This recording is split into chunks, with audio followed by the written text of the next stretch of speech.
Welcome to Moonnest, where stories bloom like flowers in moonlight. I'm so glad you've arrived. Tonight, a soft tale awaits, one to ease your heart and carry you quietly into dreams. Settle in, and don't drift off too soon. What follows might become your favorite. Far beyond the humming fields, beyond the reach of busy wheels and hurried hands, there lay a quiet place, folded gently between the arms of old mountains, where the clouds moved as slowly as dreams, and even time seemed to rest. This place had no name written on maps, no roads leading in or out, and no signs, only hush, only stillness, only the way the earth sighed with peace. But those who lived there, scattered in round cottages with moss-curled roofs, called it Loria Vale. It was not a village in the usual sense. No town squares, no loud marketplaces, no clock towers ticking off the hours. Only foot-worn paths trailing like ribbons through soft meadows, and homes nestled like pebbles in a stream of green. People lived quietly, tending their gardens, humming to their goats, weaving cloth the color of clouds, and napping in the shadow of hill flowers. No one kept books there.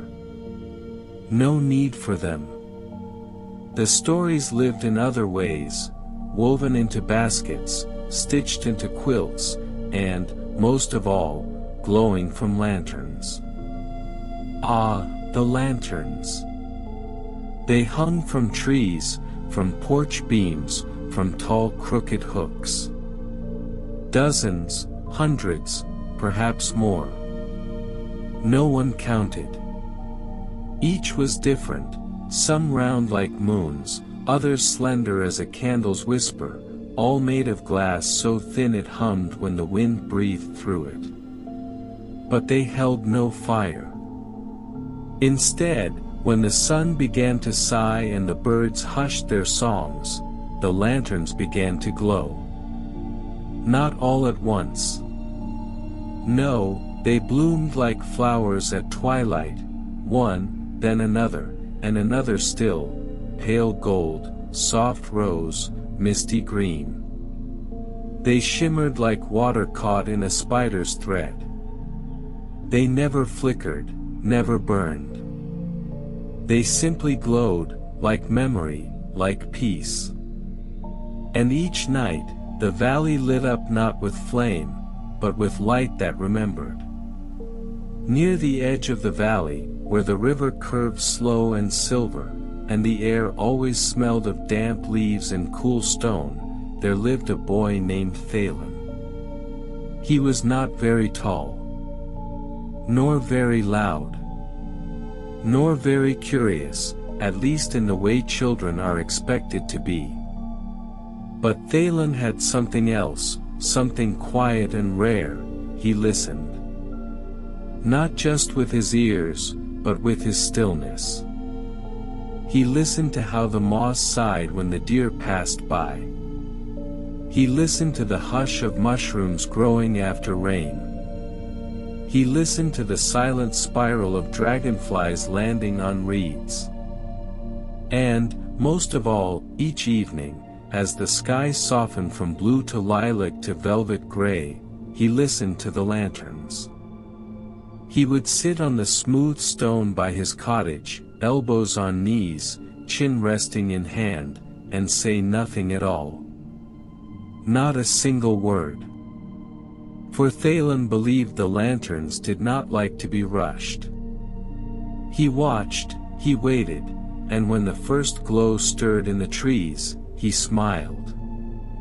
The lights were soft as whispers, and sometimes they changed color when he blinked, as though they were shy.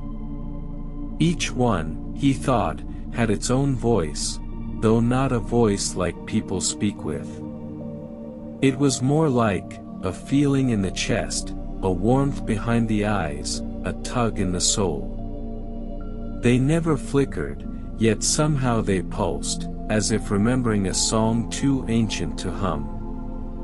One night, one very gentle night, with a hush of mist curling between the roots of the willow trees, Valen felt something new. A sound, yes, but also a pull.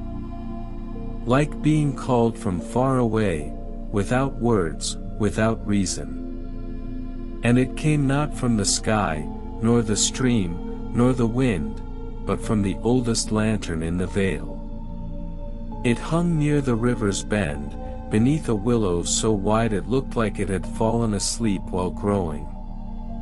The lantern was round, and faintly silver, with lines like soft cracks across its skin, though it had never broken. That night, it pulsed 3 times.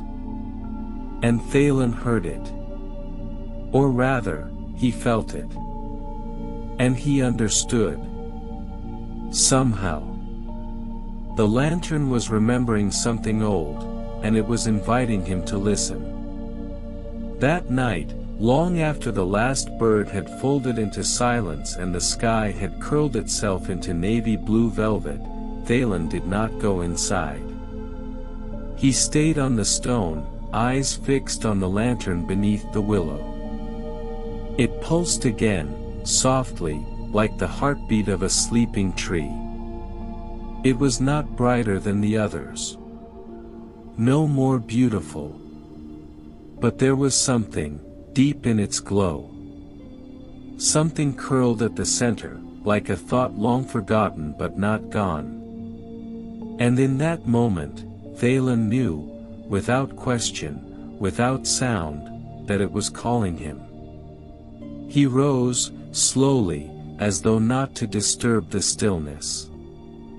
Barefoot and quiet, he padded down the path, past the forget-me-nots, across the little footbridge of fern-wrapped wood, and through the veil of willow branches that hung like curtains made of green rain.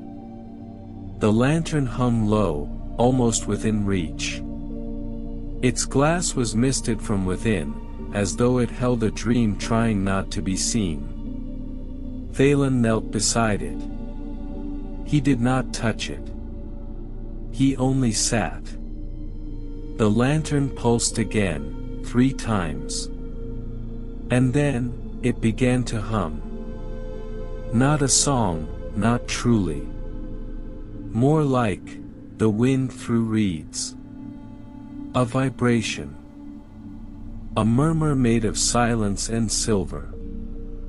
And in his heart, Thalen saw something. Not with his eyes. But as one sees in dreams. He saw a girl, sitting in the same place, long ago, with her hair in braids and her hands full of tiny glowing stones. She was laughing, not loudly, but with her whole self. Around her, the other lanterns danced, not hanging, but floating, like petals on water. And just as quickly as it came, the image faded. Thalen blinked. The lantern pulsed once more, very faint. Then all was still. But something had changed. The hush now had a thread of invitation woven through it, soft as cobweb, strong as truth. And when he finally went inside, curling beneath his quilts of moss-dyed wool, the image of the girl and her light stones danced behind his eyelids, long into sleep. In the morning, a pale mist curled low across the vale, and the lanterns had all gone dim. Thalen rose early, earlier than he ever had, with the echo of the silver lantern's memory still warm in his chest. He did not speak. He only dressed, woolen tunic, linen wrap, and a satchel of sunflower seed bread from the kitchen shelf. He walked without knowing where he meant to go. But the lanterns did. Though they no longer glowed, they shimmered faintly in the morning haze, like dew that remembered moonlight. And as he passed beneath one, it swayed, gently. As though nodding. He turned. The next lantern along the path also swayed. And the next. Step by step, Valen followed. Through the meadows where bees moved like drifting dots of gold, past the low stone wall with its sleepy lizards warming on the rocks, and into the old wood, where the air always smelled of cinnamon bark and slow-growing things. Here, the light dimmed, and even the birds grew still. The lanterns, however, hung thicker now, some high, some low, all silent, all faintly pulsing. The path beneath his feet turned from trodden grass to soft pine needles, and then to stones, flat, cool, and etched faintly with mossy spirals. Then, at the heart of the wood, the path ended. Before him stood a staircase. It was not grand, just a gentle spiral of stone steps, leading upward into a curtain of ivy and thyme. Lanterns flanked the way, their glow just strong enough to suggest direction, not demand it. Valen paused. The hush around him was so deep, he could hear the stretch of his own breath. He took the first step. Above, a lantern flickered, once, then twice, then grew steady. And the hush welcomed him in. The stair did not climb high, only far. It twisted gently through the green, between trunks of ancient trees that leaned like listening elders, their bark traced with lichen like old calligraphy. The lanterns lit the way in soft pulses, flickering just ahead, never too far, never too near, like a hand leading without touch. And then, the trees opened. Valen stepped into a clearing he had never seen, though he'd lived in Loria Vale his whole life. The light here was not quite morning, not quite evening, something in between, something still. Moss blanketed everything, stones, benches, the roof of a small round house nestled at the edge of a pool so clear it reflected the sky even through the leaves. And there, sitting beside the pool, hands folded, eyes like soft lantern glass, was an old woman. Her robes were made of woven twilight, not dyed but born from dusk itself. Hair white as drifted ash fell in gentle loops around her shoulders, and her face was time made kind. Valen stopped. The woman looked up, and though she did not speak, something in the hush around them welcomed him, as surely as if she'd said, "Come, dear one. Sit." So he did. He crossed the moss slowly, carefully, as though stepping through a dream. He sat on a stone shaped like a curled leaf. The woman's eyes crinkled with something like the memory of laughter. "You have heard it," she said. Her voice was barely louder than a breath, but it rang clear, like a bell made of fog. Valen nodded. "The silver one," he whispered. She closed her eyes, smiling. "It has not spoken in a very long time." And then she turned her face toward the pool, and Valen felt no need to ask anything more, not yet. The answers would come. But not as in books. Not in lines. Here, stories moved like water, circling, rippling, waiting to be received. The lantern keeper did not speak in answers. She spoke in echoes. In pauses. In the long stillness between thoughts, where truths have space to bloom. Lanterns, she said at last, are not lit by hands.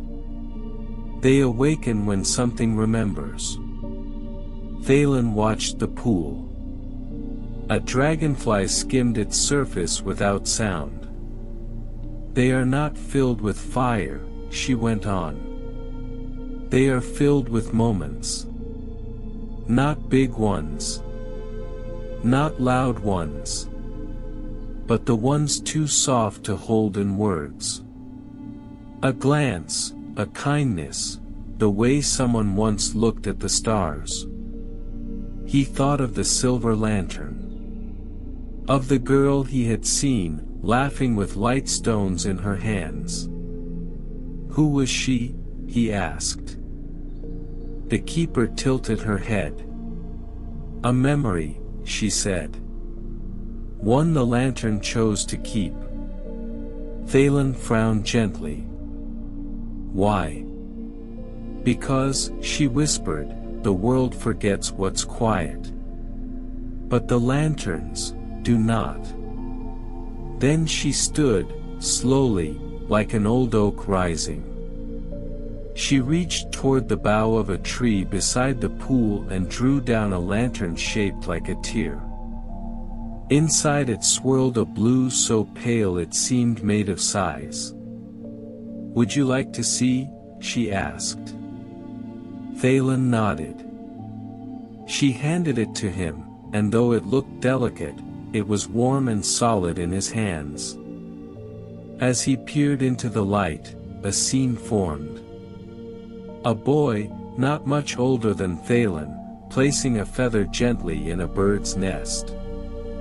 Rain falling all around, but he waited, watched, then walked away without disturbing the eggs. Valen felt his chest tighten, not with sorrow, but with something softer. A stillness. A sweetness. The keeper touched his shoulder. Each lantern, she said, holds something someone did not wish to lose. And just like that, Valen understood why they glowed. That night, Valen stayed. The lantern keeper laid quilts of soft bark cloth for him by the fire pit, and a kettle of mint lavender tea warmed slowly beside the coals. No lanterns lit the clearing, yet it shimmered all the same, with something deeper than light. Before dawn, the keeper led him to another path. It wound behind her cottage, past low stone arches blanketed in moss, through a thicket of flowering trees whose petals fell like snow, though no wind stirred. At the end of the path, lay the memory grove. It was not large, nor bright, nor arranged in any pattern the eye could follow. And yet, there was meaning everywhere. Hundreds of lanterns rested here. Not hanging, but cradled, nestled between roots, perched in crumbling nooks of stone, floating just above puddles that never rippled. Valen stepped slowly among them. Each lantern here was faint, dim, not asleep, but resting. He reached toward one, round as an apple, blue as dusk. As his fingers hovered close, a flicker stirred inside. He saw a garden. A single hand brushing the soil smooth around a seed. The hand trembled, aged, and yet the movement was gentle, precise, a farewell. He exhaled softly. Another lantern. A burst of wind carrying a paper kite higher than expected. A shout of surprise, not joy, not sorrow, just wonder, as it vanished into the clouds, never returning. And another. A finger tracing circles in flour on a table, while bread rose beside it, and silence wrapped the scene like a lullaby. The memories were not his, and yet, they felt like his heart had known them always. The keeper said nothing. She watched with quiet eyes, her hands folded in the sleeves of her twilight robe. The grove needed no explanation. Some places spoke best through silence. And in that silence, Valen felt something stir inside himself. A lantern, not outside him, but within. The days passed slowly, though no one counted them. In Loria Vale, time was a river without banks, sometimes still, sometimes drifting, never rushing. Valen remained at the keeper's side, though she gave him no instructions. She only offered space. Each morning, he walked the grove. He learned to listen, not just with ears, but with fingertips, with breath, with that space behind his chest where words have no meaning. Some lanterns stayed silent.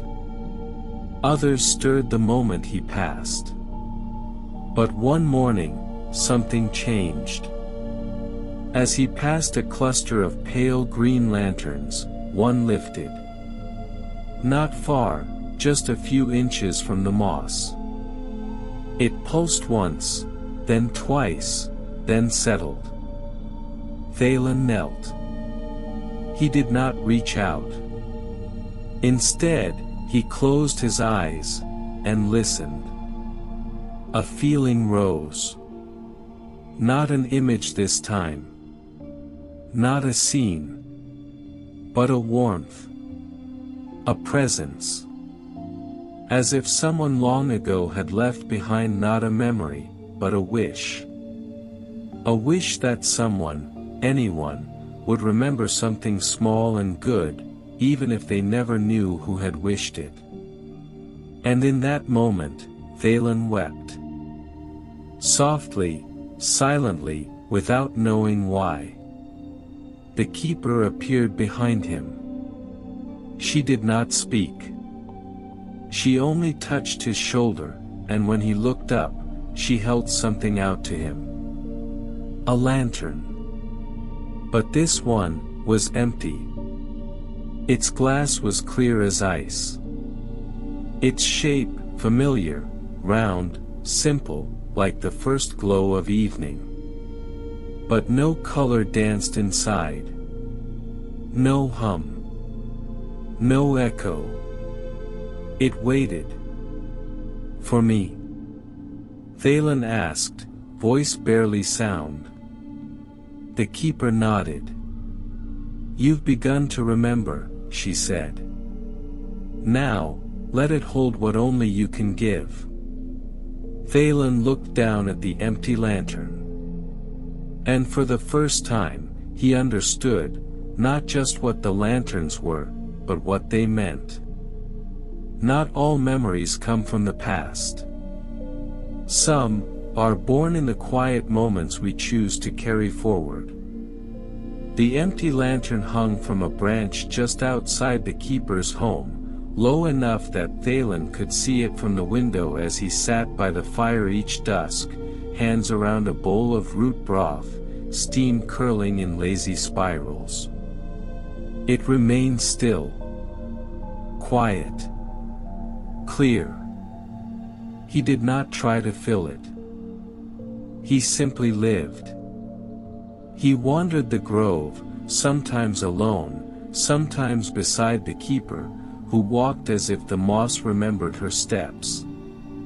He helped her mend the roof, gather fallen pine cones, refill the tea tins with dried violet leaves. He did not ask questions.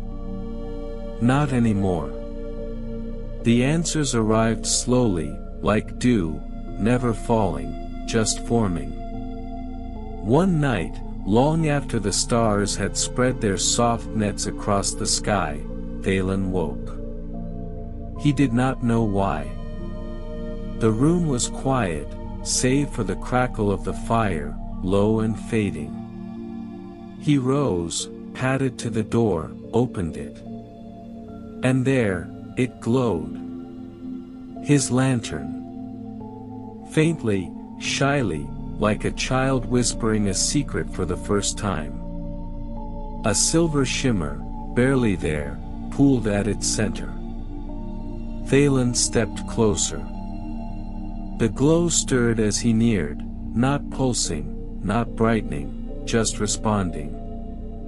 He felt it then, not a memory, but a moment. It had happened the day before. He had paused at the edge of the stream to move a stone. Beneath it, he'd found a snail, slowly circling in its shell. He had waited.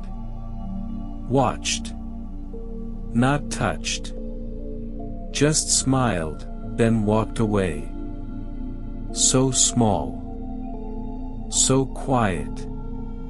But the lantern had remembered. He stood beneath it, heart slow and wide, and felt the warmth behind his eyes. The keeper had told him once, lanterns do not choose what to remember. They only remember what was true. That night, for the first time, Thalen fell asleep without wondering what came next. He was already living it. Days passed like petals drifting from a flower that bloomed without needing to be seen. Thalen did not leave the grove. But in a way, he went further than he ever had. Each morning, his lantern glowed brighter. Not loud, never loud, but steady, soft, sure. And with it came more dreams. Not just from his own past, but fragments of others, threads of memory brushed like wings against his own. Still, one question lingered, quiet and patient. The silver lantern. It had not pulsed again. Thalen passed it often, beneath the willow at the river's bend. Its glow remained unchanged, gentle, watchful, waiting. And one dusk, as the mists gathered low across the fields and the sky turned to soft plum and blue, he felt it. Not a sound. Not a call. But a knowing. He went to the willow. This time, he did not kneel. He stood beneath the lantern, the hush around him thick with old stories not yet told. "Show me," he whispered, though no sound escaped his lips. And the silver lantern bloomed. It lit not with brightness, but with depth. Layer upon layer of shimmer unfolded within it, like a memory exhaling after 1,000 years.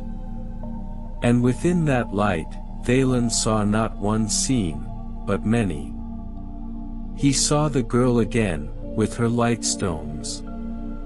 He saw her growing older, laughing beside a cottage, placing her palm against another's, lighting a lantern, then stepping back to watch it float. And then, he saw her leave. Not out of sadness. Not out of fear. But out of love. She walked the stair, the very same one Thalen had climbed, and handed her lantern to the keeper. She became the keeper. The silver lantern had always held her story. Not just one moment, but all of them. Her childhood, her leaving, her return. And now, it had shared that story with him. Because it was time for something new. The next morning was different. The sky wore a robe of milk-gray cloud, and the lanterns, though dim, did not fade with the sunrise. They hovered longer, as though reluctant to sleep. And the air, while calm, carried a softness that suggested change, not loud, not sharp, but real. Thalen found the keeper by the pool, kneeling, her hands folded in her lap. She looked not tired, but timeless. "The silver one has spoken to you," she said, eyes upon the water. He nodded. "She was you," he said. Before the grove, before the quiet. The keeper smiled. Yes. She rose, slowly, as though lifting not her body, but the weight of many seasons.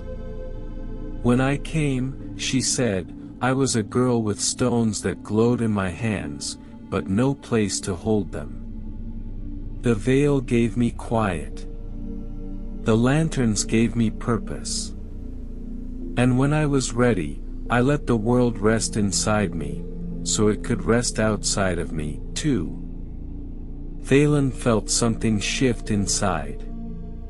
Not grief. Not joy. Just a deep, steady breath. What happens now? He asked. She looked at him, eyes full of silver. You begin, she said. No ceremony followed. No farewell. She walked, barefoot, into the grove.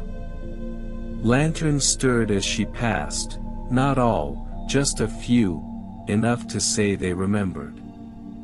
And when she vanished beyond the trees, the hush that followed was not empty. It was whole. Thalen stood for a long while beneath the willow. He did not cry. He did not call out. Instead, he walked back to the keeper's cottage, sat upon the stone by the door, and waited for evening. That night, the lanterns bloomed earlier than usual. Not hurried, just eager. A little brighter, a little closer to the ground, as if leaning towards something they had long awaited. Thalen sat still as they stirred. He watched his lantern, the one he'd carried, the one he'd filled with quiet, unnoticed moments. It shimmered now, steady and calm. Not full. Never full. For there would always be more to remember. He rose. He walked the path through the grove, not as a visitor now, but as something else. The trees greeted him. The moss cradled his step. The lanterns pulsed, not in unison, but in harmony. At the pool, he paused. The keeper's staff rested beside the stone bench, woven from ivywood, tipped in soft gold, wrapped with a thread of night blue ribbon. Thalen picked it up. The grove accepted him. He did not need to announce it. He did not need to change anything. He needed only to be. In the weeks that followed, more lanterns awoke. Some with memories of old songs hummed while walking. Some with the hush of hands brushing across bark. Some with the quiet hope of someone pausing just long enough to see a thing, and feel it. He tended them, gently. Lit none of them, for that was never needed. And when children from the Vale wandered near, he did not explain the grove. He simply invited them to sit. To listen. To feel. One day, perhaps, someone else would hear the silver lantern call. But not yet. Now, the grove was full. Now, the lanterns were held. And above the veil, soft and ever still, the sky blinked its 1,000 eyes, and remembered. High above the clouds, lanterns begin to shift, and a quiet girl named Mira follows their light into a mystery the sky has waited long to tell. There once was a village that never touched the ground. It hung, quietly, peacefully, between sky and silence, held aloft by long ropes of woven silver light and anchored to cloud pillars that shimmered but never fell. The village had no name carved in stone, for stones were rare in the sky. But the villagers called it Moonnest, a name soft as feathers, and just as light. Houses here were not made of wood or brick, but of cloud lace and drift glass, strong enough to last through storms, soft enough to breathe. Walkways curved in wide arcs, made of braided vapor and skywood beams, and between every rooftop and ledge stretched 1,000 tiny lanterns, strung like stars on threads. Each dusk, as the sun slipped beneath the lowest clouds, the lanterns would bloom into light. Not sudden. Not sharp. But slowly, one by one, like flowers rising in reverse, up from stillness into glow. Each lantern glowed a different color, some pale rose, others amber milk, a few even soft indigo, like the breath of dusk itself. Their lights shimmered not just with warmth, but with intention. For in Moonnest, the lanterns were not decoration. They were guides. When the night came, dreams would rise from the village. Yes, actual dreams. Shaped like birds, or bubbles, or boats of light. And the lanterns would guide them gently home, lifting them higher into the sky, where they would nest among the stars until morning. It was a quiet kind of magic. A kind that never needed spells. And for many generations, the villagers of Moonnest lit their lanterns with care, never asking more than silence and sky in return. But then, one night, the lanterns changed.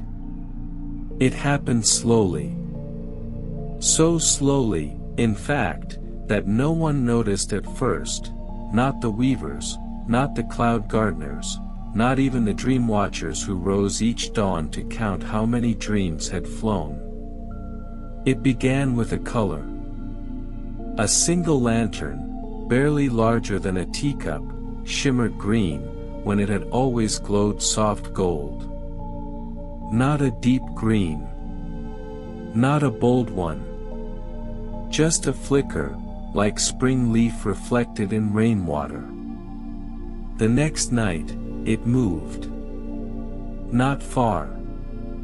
Only a few inches along the string. But the day after that, another lantern followed. And another. And soon, the patterns changed. Where once the lanterns formed careful spirals, shaped to ease the dreams upward, they began to form curves, loops, strange arrangements that no one had designed. Some worried. Some whispered. Some tightened the knots along the bridge ropes and told themselves it was the wind. But the wind could not tie knots. Nor could it rearrange strings while leaving no trace. And on the fourth night, an entire row of lanterns, nearly 20 in all, gathered around the spire of the bell bridge, glowing pale blue in the shape of a question mark. That was when the whispering truly began. For in Moonnest, questions were never asked aloud. Not because they were forbidden, but because everything was always, as it had always been. And now, something was asking. But who? And why? Far below the bridge, in a nest-shaped home woven of snow leaf and quiet, a gentle-hearted girl named Mira watched the shifting light through her window, eyes wide, and wondering. She didn't yet know she would be the one to follow the lanterns. But they already knew. Mira was not the sort of girl stories usually followed. She never shouted, never soared through the sky in dream feather cloaks like the others, never tried to catch stardust in glass jars or make bracelets from the wind. She was a watcher, the quiet kind, with eyes like dew on midnight grass, and thoughts that moved more slowly than speech. She lived in the lower ring of Moonnest, where the sky paths curved closest to the oldest lantern lines. Her home was small, round, warm, and wrapped in windfern vines that whispered when the weather turned. Every evening, as others danced or gathered on the high balconies, Mira sat by her window and watched the lanterns bloom. And when they began to move, she was the first to see. Not just the shift, but the pattern. It began on the seventh night, just after the sky dipped into its deepest shade of violet. 3 lanterns, blue, rose, and gold, blinked once, then twice, then moved. Not randomly, but in rhythm. Like steps in a dance. They spun a circle, then drifted outward. Mira leaned forward. A pulse moved through her, soft, like the flutter of moth wings inside the chest. The kind of feeling that says this is meant for you, though no one else would understand why. She stood. Without a word, she pulled on her moss-lined shawl, stepped into her cloud slippers, and left the house. Outside, the air shimmered with hush. Even the breeze seemed to hold its breath. The Skybridge gleamed ahead, ropes of silver light stretching toward the bell tower. And the lanterns began to glow in a row. One by one. A path lit in stillness. She followed. Not quickly. Not fearfully. But with the slow trust of someone listening to something wordless. Above, a single dream, shaped like a silver kite, rose into the dark, trailing a thread of gold. And Mira walked on. The Skybridge creaked gently beneath Mira's feet. It wasn't a sound of strain, nor of worry. Just the natural settling of old ropes and ancient air, like a yawn from the wind. The bridge stretched far, arching across the quiet heart of Moonnest, linking the homes of the high weavers with the bellkeeper's tower on the northern edge. No one walked it at night.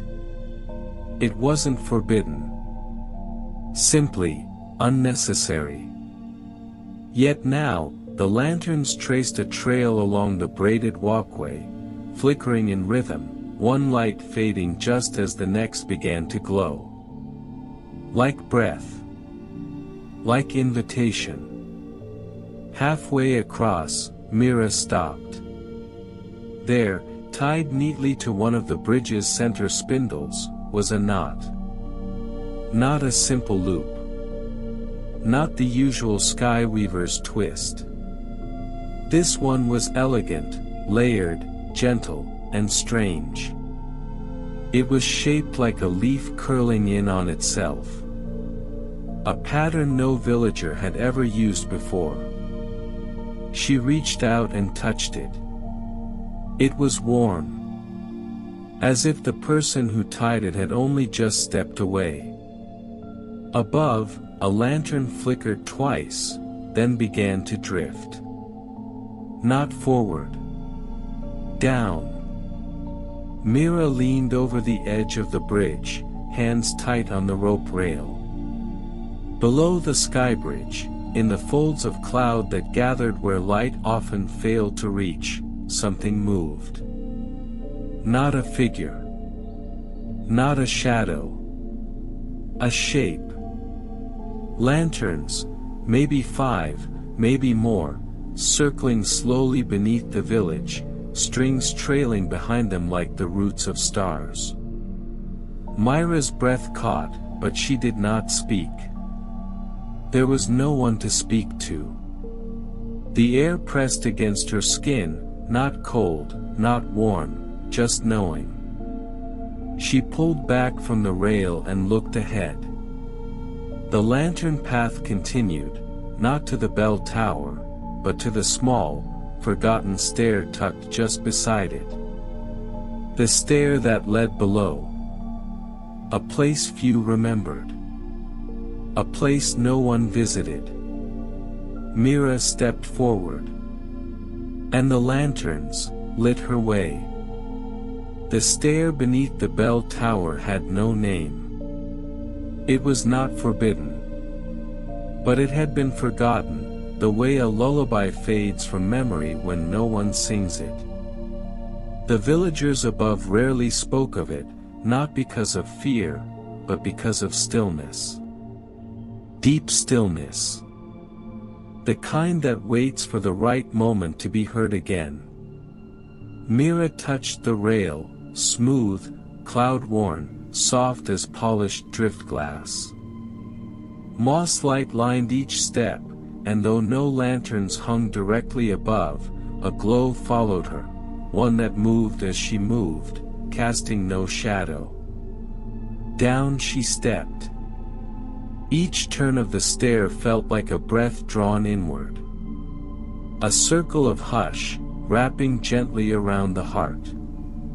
The walls curved tight, woven of old windwood and silence. No one had carved them. They had simply formed, like hollow branches bending toward rest. At last, the stair opened into a small chamber. Round. Quiet. Empty. Except for the lanterns. They floated mid-air, not high, not low, spinning slowly like moons in a dream. There were 6 in all, each glowing a different shade of gray. Soft gray. Sky gray. Stone gray. Feather gray. The colors of things that hold silence without being empty. Mira stepped forward. The lanterns did not scatter. They shifted, slightly, aligning themselves into a shape she had seen once, long ago, in the edge of a puddle, in the folds of her quilt. A spiral.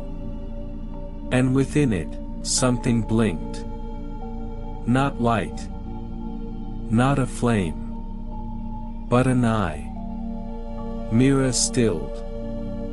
She did not flee. She only waited.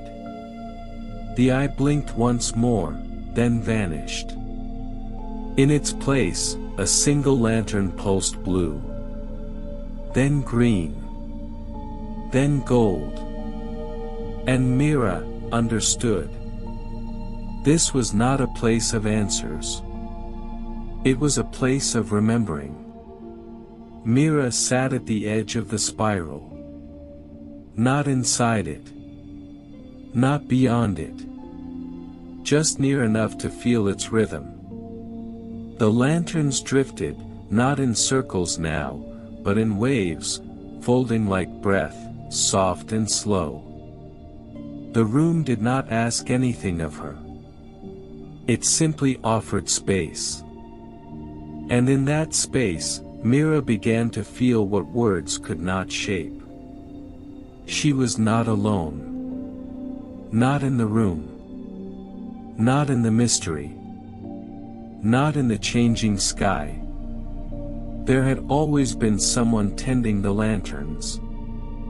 Not in the way the villagers did, trimming wicks and replacing glass. But in the deeper way, guiding the patterns, shifting the shapes, tying the quiet knots no one noticed. A keeper, perhaps. Or many keepers. Lantern callers. Dream guides. She could not name them. But she felt them, just as she had felt the first shift in the Skybridge weeks ago. The world above had not been wrong. It had simply been waiting to change. The dream paths, once rigid, had grown soft. The lanterns wanted new shapes. New spirals. New stories.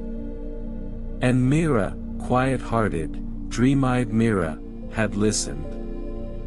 From the spiral's center, a hum began to rise, not sharp, not bright. Just soft resonance, like the underside of a bell long silent, remembering its tone. The lanterns pulsed once. Twice.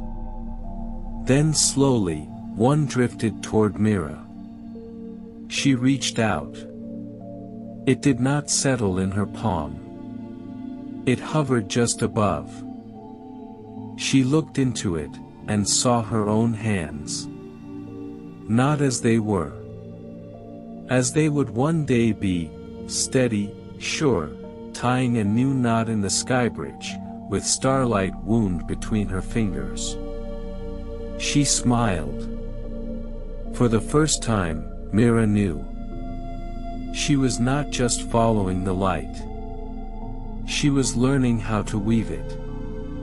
Mira did not leave at once. She sat a while longer beside the spiral, hands folded, breath slow. The lantern that had shown her future hands now floated beside her, silent, companionable. It did not lead, nor pull. It simply stayed. When she finally rose, the stair welcomed her feet like it had always waited for their return. Up she walked, not quickly, not slowly. Just steadily. Each step felt lighter than the one before, as though the hush of the lantern chamber had settled into her bones and given them buoyancy. She did not feel weightless. She felt held. The sky at the top of the stair had deepened to indigo, scattered with gentle stars.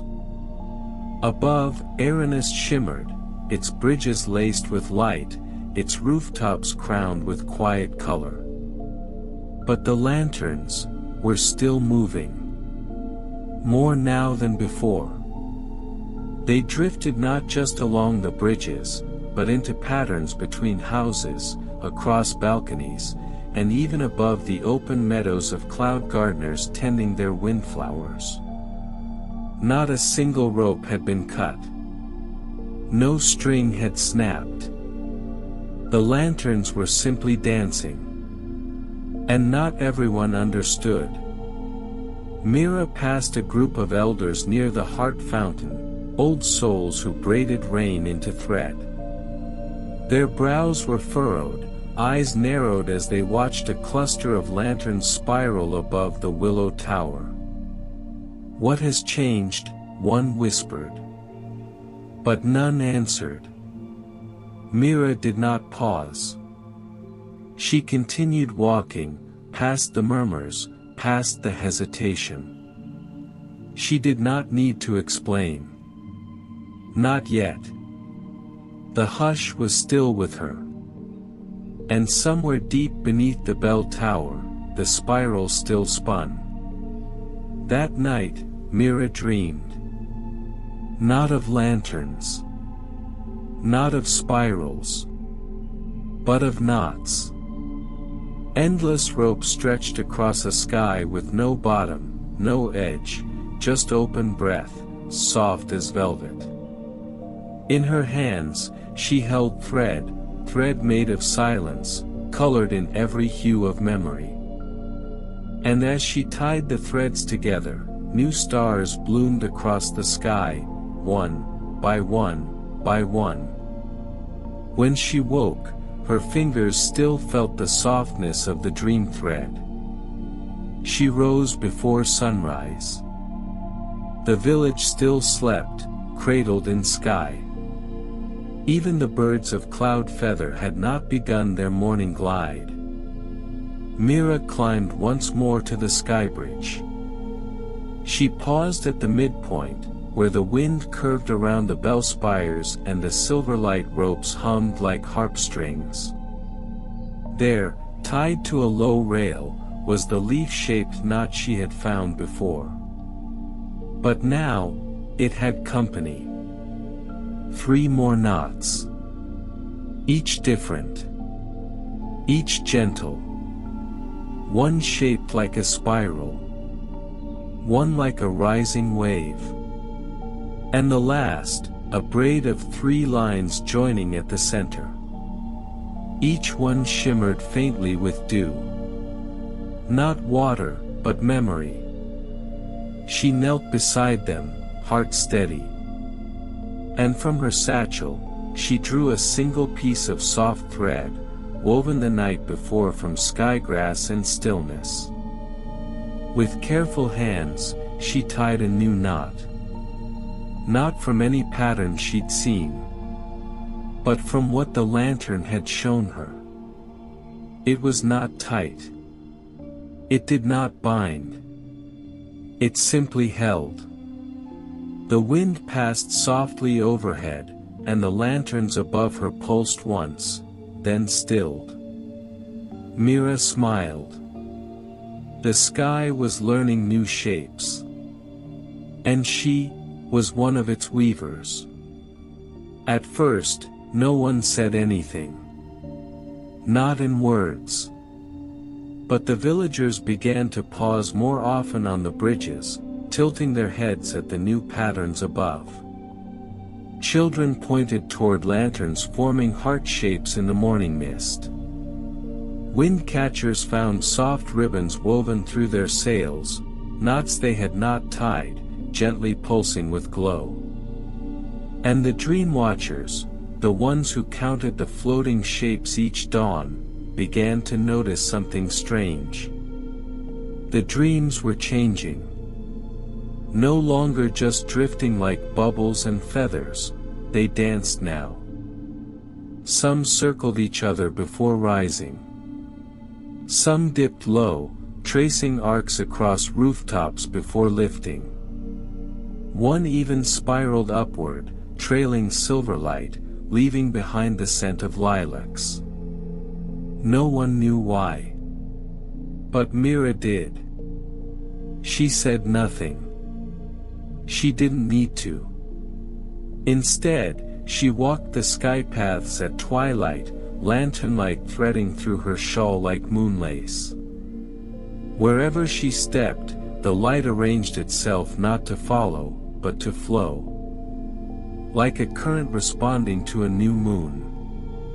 One evening, as she passed the hollow bell spire, an old dreamkeeper stopped her. He said nothing at first. He only held out a lantern, small, blue-gray, quiet in its glow. Mira reached for it. Their hands did not touch. But the light between them trembled, just once, before settling. The dreamkeeper nodded, eyes soft. And that was all. Later that night, the bells rang once. Not the full chime. Just one note. A low hum, carried on wind. And every lantern in Moonnest pulsed in response. The next morning, Mira awoke to silence, but not the kind that meant stillness. This silence was listening. She rose, walked barefoot to her window, and looked out. The lanterns had gathered. Hundreds of them, clustered gently above the center of the village, forming a shape too soft for eyes to hold. Not a line, not a spiral, not a star, but a feeling. A shape one might dream of, but forget upon waking. Mira wrapped her shawl around her shoulders and stepped outside. The bridges were lined with people now, villagers young and old, staring upward, not with fear, but with curiosity. The good kind. The kind that hums in the chest when something new and true is arriving. No one spoke. The lanterns were speaking. Not in language, but in hush. In shape. In shift. In rhythm. One child raised a hand and mimicked the pulsing pattern in the air. Another whispered, "It's a story." An elder replied, "But not one we've heard before." And Mira, standing in the heart of the gathering, felt the spiral within her stir once more. It was not finished. There was one last knot to be tied. Not of thread, not of rope, but of understanding.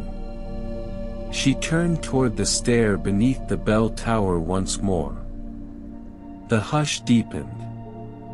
Not with ending, but with readiness. And every lantern lit her path.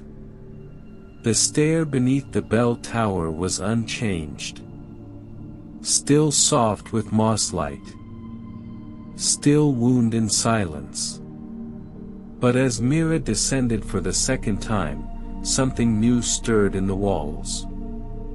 A hum, not of sound, but of memory. The hush no longer slept. It welcomed. At the base, the lanterns were waiting. The spiral had widened, subtly, almost imperceptibly, but enough to make space for her to step within it. The blue, gray, and gold lanterns drifted gently, aligning like breath drawn in slow rhythm. Mira stood at the center. She did not speak. She simply closed her eyes, and listened. The spiral turned once. Lanterns shimmered. In her mind, she saw Moonnest as it had been, and as it could become. Not a place of stillness, but of gentle motion. Not repetition, but rhythm. A sky not held in place, but woven, continuously, by those who listened. She reached into her satchel and drew out her last piece of thread, woven not from fiber, but gathered from wind. Invisible, weightless, real. With steady fingers, she tied one last knot. No lantern dimmed. No sound rang out. But the hush settled into her like a breath finally released. Above, in the village, the bells did not chime. They hummed. A deep, low sound that touched the bones and whispered, "Yes." The next morning, Moonnest shimmered softer than ever before. The sky was pale lavender, the clouds thin and curled like the edges of resting feathers. The lanterns floated gently, arranged in shapes no one commanded, shapes that responded, listened, remembered. Mira walked the bridges not as a questioner, but as a keeper. Not of answers, but of patterns. Wherever she passed, the light shimmered, sometimes to greet her, sometimes to echo her, but always with recognition. The village did not change all at once. But little by little, stories were told through lantern arrangements. Children learned knots without knowing their names. The dream watchers stopped counting and began listening. And the bell tower? It hummed. Not on command. Not with hours. But whenever someone understood something wordless. And Mira continued weaving. Not because she had to, but because she knew, the sky remembers what is quiet, when someone is willing to listen long enough. Her lantern, the one that had floated to her that night beneath the spiral, still glowed outside her window. It never flickered. It never dimmed. And each time a new knot appeared along the Skybridge, its light pulsed once, in gentle joy. Above, the stars watched. Below, the clouds sighed. And between them, the lanterns danced. Telling stories no book could hold. In a forest where lanterns bloom from trees, one old tree stays dark, and a kind tinker listens to what the silence remembers. In a forest nestled deep between the slow hills and the sleeping stones, there lay a glen untouched by time's impatient hands. Its name was Mossfold, a place whispered in gentle tones by those who spoke with reverence for the old things, the still things, the kind things. No path led straight to it. One had to wander. One had to lose one's way, just a little, to find the hush where Mossfold lived. The trees in that glen were not like others. They were tall, yes, and wide, and gnarled with the age of forgotten centuries, but what set them apart was not their shape, nor size, but what they gave. They did not bloom flowers. They did not bear fruit. Instead, every turn of season, just as the air thickened with quiet chill and the squirrels fattened with purpose, the trees of Mossfold began to glow. Tiny bulbs, no larger than a robin's eye, unfurled at the tips of branches. Soft, translucent, delicate as spun honey. They shimmered, not brightly, but warmly, with hues of amber, rose gold, and pale green. These were the forest's lanterns. Not crafted, not harvested, grown. They swayed in the breeze, never breaking. When the time was right, they loosened their stems and drifted downward, slowly, gently, like thoughts that had finally decided to fall asleep. And when they touched the moss below, they did not extinguish. They lit the glen in waves. People from distant hills once tried to take them, pluck them, bottle them, carry them home. But the lanterns dimmed when removed. Their light was not meant to travel. It was a light that belonged to the trees, to the moss, to the hush. And to one person, most of all. The lantern maker.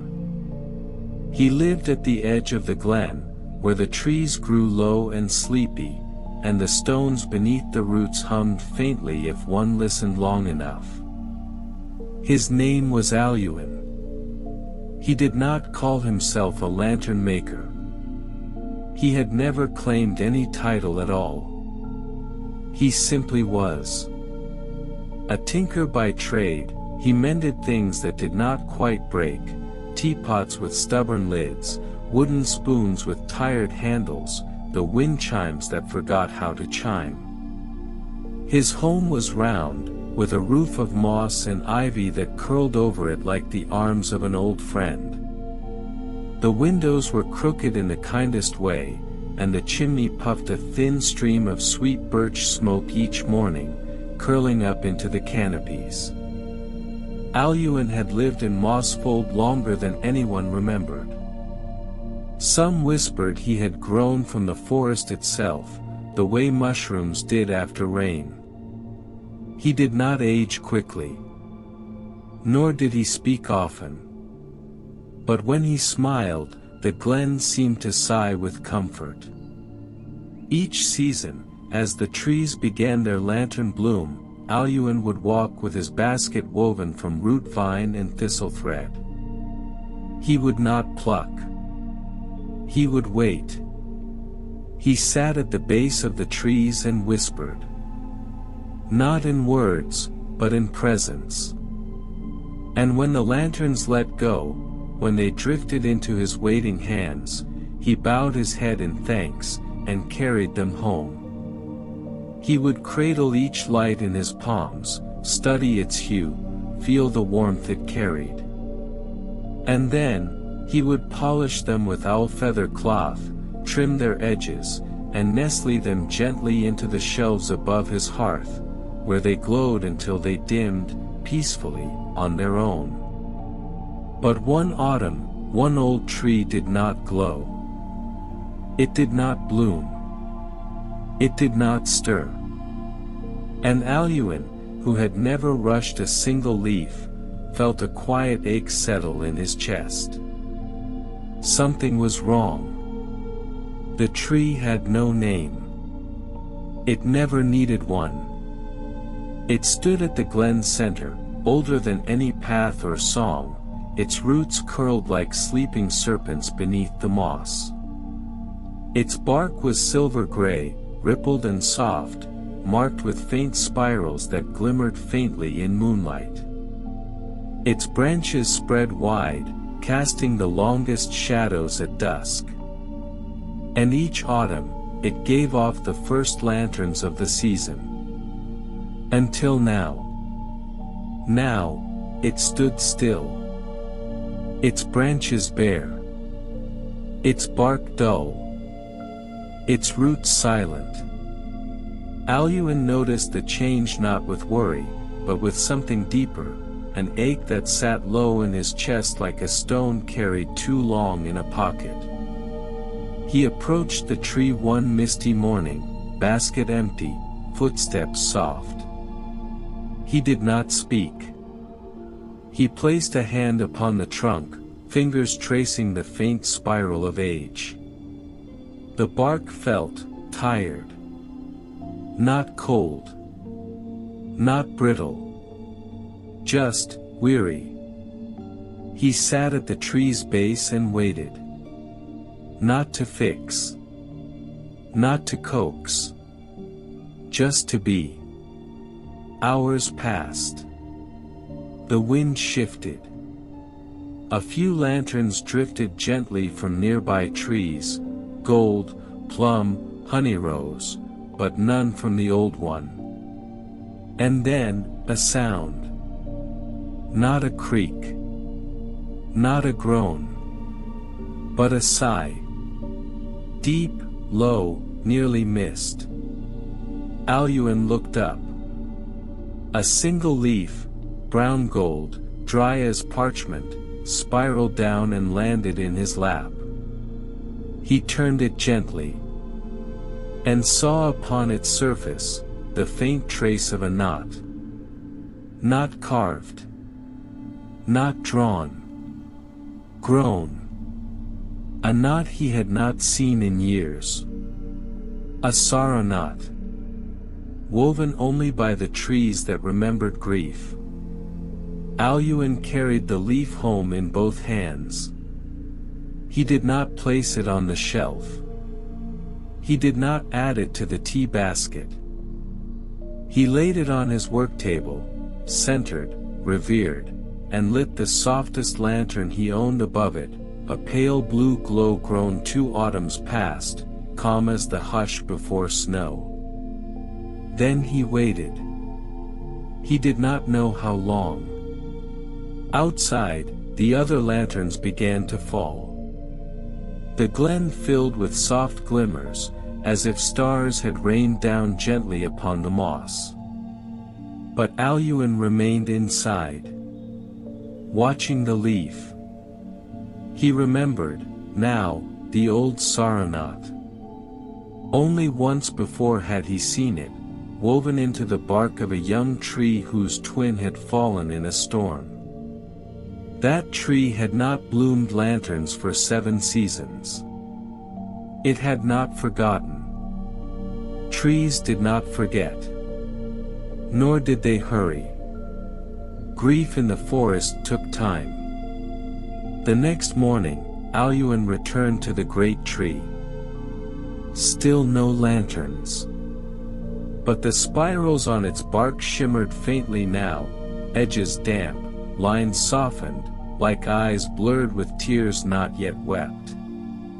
He sat. He sang. Not with words, but with his hands, plucking the gentle strings of his mothwood lyre, letting the notes ripple out like water in a quiet pool. The glen listened. So did the tree. The song was not bright, nor sad. Just true. And as the last note faded, the wind curled gently through the branches above, and from the highest bough, one lantern stirred. Not golden, not blue, but a soft, smoky gray. It did not fall. It waited. Aluin looked up and nodded once. "I'll wait with you," he whispered. And the tree sighed again. The gray lantern still hung from the high branch, motionless, though the wind passed gently through the rest of the glen. Aluin visited it each morning and each dusk. He brought no ladder, made no attempt to reach it. He only came with quiet, and sometimes with his lyre. On the third day, the bark of the old tree shimmered again. Not in sorrow this time, but in remembrance. The spirals along its trunk deepened, drawing in the light from nearby lanterns. A pattern emerged, interwoven rings, like the circles formed when rain touches still water. And at their center, faint as breath, appeared the image of two small trees, their roots entangled. Aluin closed his eyes. He remembered. Years ago, no more than a decade, though the forest told time differently, there had been a storm. Sudden, wild, not cruel, but strong. A twin tree near the old one had fallen. Not uprooted, but broken. Its trunk had split in two, lightning sharp. Its light had poured out before the autumn bloom, and the lanterns it would have given never came. He had buried the broken trunk in moss, near the quiet stream, and hummed a soft tune as he did. The glen had mourned in its own way, quiet, still, darker that season. He had thought the old tree would forget. But trees did not forget. Not grief. Not loss. They held memory in their rings, in their roots, in the slow curve of their limbs. And now, the sorrow had shaped itself into the lantern above. It had waited, not to be released, but to be understood. That evening, the glen breathed in mist. It settled low to the ground, curling around mushrooms and stones, wrapping the roots of trees in silver silence. Lanterns floated slowly down, scattering pale light across the moss like spilled stardust. But none came near the old tree. Aluin returned with a blanket over his shoulders and tea in his hands. He sat once more at the base of the silent trunk, looking upward. The gray lantern still glowed faintly, not dim, but distant, like a thought remembered from far away. He did not call to it. He sipped his tea. Played one soft note on the lyre. Let the hush sit beside him like a guest that had traveled far and spoken little. Then, something shifted. A soft sound, like bark stretching in a long, tired breath. The lantern shivered. Then slowly, gently, like a tear breaking loose from the edge of a closed eye, it fell. Not quickly. Not straight. It spiraled. Aluin rose. He stepped beneath its path, arms out, heart still. It landed in his hands like it had always known the shape of them. Warm. Steady. Real. Its light pulsed once, then again. He looked into it. And inside, saw not an image, but a feeling. Not of the storm. Not of the breaking. But of the moment just after. When the glen had held its breath. when the trees had leaned together, when everything had paused, to make space for grief. And he knew, the lantern did not hold sorrow alone. It held the honoring of it, the memory, and the meaning. He cradled it close, and the old tree's bark shimmered with relief. Aluin returned home beneath a sky veiled in mist, carrying the gray lantern in both hands, though it was as light as a sigh. He did not place it on the usual shelves above the hearth. It did not belong among the others. This one needed stillness. He cleared a space in the center of the room, laid a cushion of lamb's moss upon the floor, and set the lantern gently upon it. Its glow did not flicker. It pulsed in slow intervals, like breath. Like a heart too long silent now learning to beat again. Aluin sat beside it. He did not light a fire. The lantern's soft glow was enough. He made a tea of root rose and snow petal, a blend he used only in the presence of grief. It was not bitter, nor sweet. It simply warmed. He placed a cup beside the lantern. A ritual of respect. All night he remained near. He watched. He hummed. He waited. And as dawn crept through the crooked windows, painting the floor in hush-colored gold, the gray lantern dimmed just slightly, not fading, but settling. Accepting peace. Later that morning, he prepared a spot in the glen, beneath the willow whose limbs reached downward like a mother's arms. He lined the hollow in the roots with moss and placed the lantern within it. Not buried. Not hidden. Just held. A resting place. And as he stepped back, the other lanterns in the glen pulsed once, softly, in unison. The forest had understood. The old tree remained quiet, but the spirals on its bark shimmered gently. No longer in sorrow. Now, in remembrance. The days that followed were quiet, even for Mossfold. Lanterns continued to fall, as they always had, but something had changed. The hues softened. More silvers, more gentle plums, more pale dusk rose.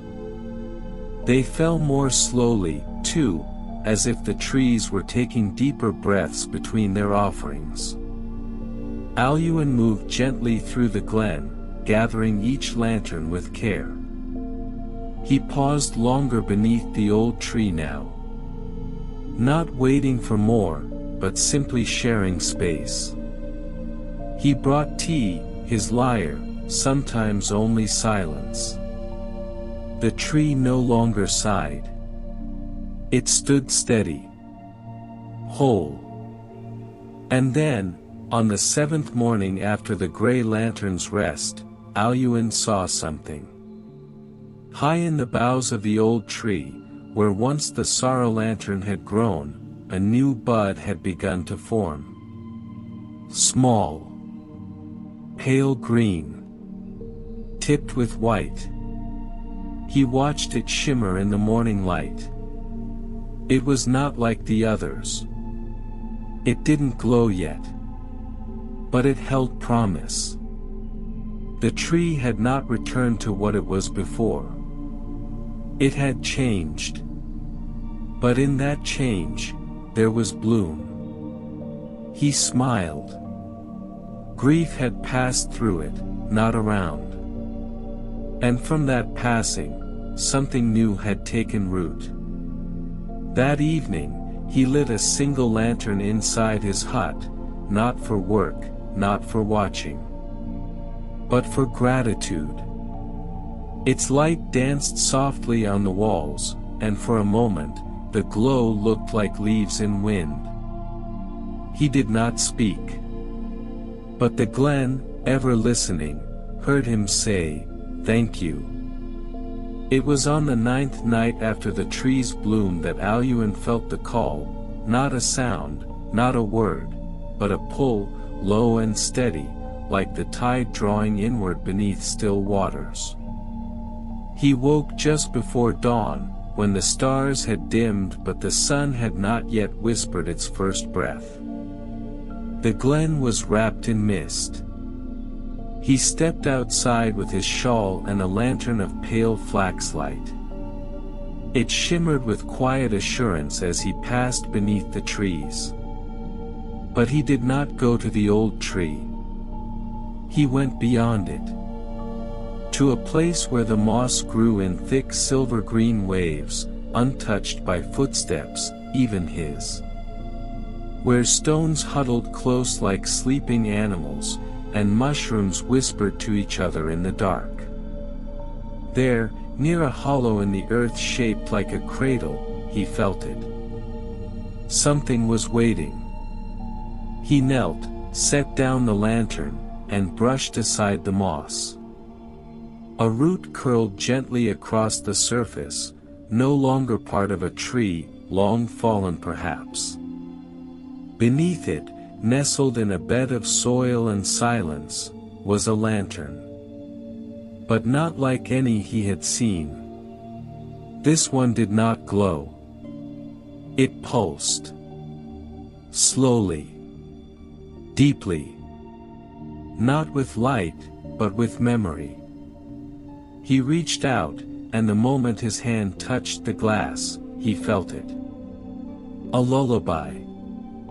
Not one he knew. Not one he had ever sung. But his heart remembered it all the same. And for the first time, Aluin realized. Not all lanterns fell from branches. Some grew beneath them. Aluin carried the root lantern back with the care of a man carrying sleep itself. It did not brighten in the open air. Its pulse remained slow, steady, like something ancient, or unborn. He placed it upon the round table near the hearth, beside a candle he did not light. The lantern needed no companion flame. He sat. He listened. And in the hush that followed, the song returned, not in sound, but in sensation. A cradle rocking. A voice humming without words. A warmth that wrapped the bones like wool and memory. It was a mother's song. But not one sung by lips. It was a lullaby made by place. By presence. Aluin closed his eyes, and in the glow behind them, saw something, a woman, barefoot, silver-haired, sitting at the base of the old tree, long ago. She sang with her hands, brushing moss, shaping earth, tending roots. She had planted something. Not a seed. Not a flower. A feeling. And the Glen had grown it. Slowly. Quietly. Over years. Over silence. Until it became this lantern. A memory not of grief, but of tending. Of patience. Of holding sorrow without needing to change it. Aluin reached out and cupped the lantern in both hands. It pulsed once, then again, slightly brighter than before. He did not need to know her name. She had become part of the Glen. And the Glen had become her lantern. The next morning arrived in gold. It filtered gently through the trees, catching in dew threads and waking the Glen not with noise, but with warmth. Birds sang, not bright, not sharp, but in soft twos and threes, as though offering thank you notes to the light. Aluin rose with the sun. The root lantern sat on the table, pulsing slowly. He did not carry it in a basket. He held it openly in both hands as he walked, his shawl trailing in the breeze, slippers gathering moss. The Glen watched him pass. Not with eyes, but with rustles, hushes, sighs. Every branch seemed to lean slightly, every fern nodding as if remembering an old promise. He reached the hollow where he had found it, half cradled in earth, wrapped in old root and shadow. He knelt, and for a moment, did nothing. Then, gently, he set the lantern down, not into the soil, but onto it. The moss parted of its own accord, and the root lantern settled in, like a stone returning to water. It pulsed once. Then again. Then, stilled. Not darkened. Not gone. Just, resting. As if it had told its story, and now wished only to listen again. Aluin stood, hands empty. But his chest felt full, of hush, and wind, and the faintest hum of song. Behind him, from the branches of the old tree, 3 new buds shimmered into sight, small, soft, glowing faintly. And somewhere in the glen, unseen but known, a new knot formed in the quiet beneath the soil. From that day forward, Mossfold Glen changed, though not in ways that startled. The lanterns still bloomed. Still drifted. Still dimmed in their time. But now, beneath the old tree's limbs, a small patch of moss never grew too thick, always soft, always warm, always faintly pulsing with something not quite light, not quite sound. Visitors came sometimes. Wanderers, dreamers, those who had lost something quiet. They would sit in the glen and say nothing. And when they left, they would carry no lantern with them. But they would carry less weight. Aluin kept tending. He gathered. He hummed. He brewed tea for those who needed no answers, only warmth. And sometimes, just before dawn, he would walk to the hollow and sit beside the root lantern. He would close his eyes. And listen. Not for words. Not for light. But for the silence that remembers. The kind that doesn't ask to be known, only noticed. The kind that lives at the center of grief and joy alike. And the Glen, ever old, ever slow, ever kind, listened back.